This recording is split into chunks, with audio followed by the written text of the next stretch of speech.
must be here somewhere.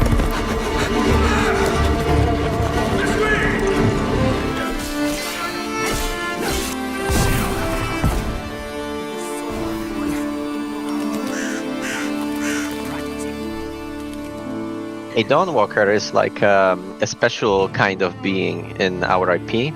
It's neither fully a vampire nor a human. It's something in between. What this means is basically that you, as a Dawnwalker, you have underwent a transformation. You used to be human. And now, during the nighttime, you do get all the powers and the difficulties of being a vampire. So you get the blood craving and so on. But during daytime, these powers are dormant and you still have to eat. You have all the weaknesses of a human, right? But also the perks of being human. One of the things that is unique to humans in our IP is being able to use magic, so casting spells. The Dawnwalkers are not very commonplace in that IP. They are very, very rare, rarer than vampires. So you as a Dawnwalker are kind of special in this regard.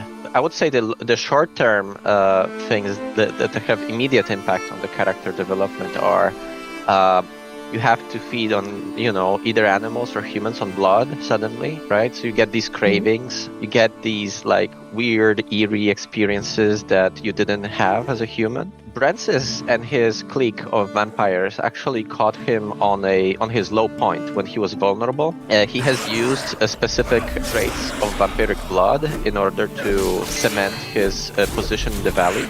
Because, as you might imagine, having a bloodsucker as your lord might be a tough sell.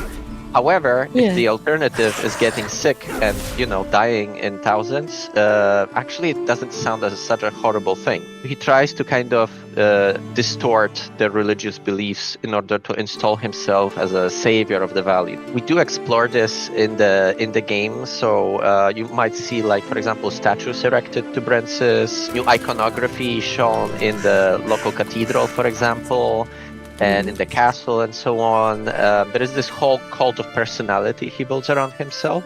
So he basically shows himself as something better than the old order, right? We do have a mechanic tied to shrines that are erected across the valley. And Brancis puts a lot of attention to kind of twist them to his own image. And these do have a functionality. When you play the game, we have assigned specific functions to them. Generally speaking, one of the things we wanted to achieve in this game is to have Brancis being this active antagonist. In a lot of games, the antagonists are out there to be defeated, but generally speaking, you have free reign, you do your own thing, and it doesn't really, change much in how they approach you.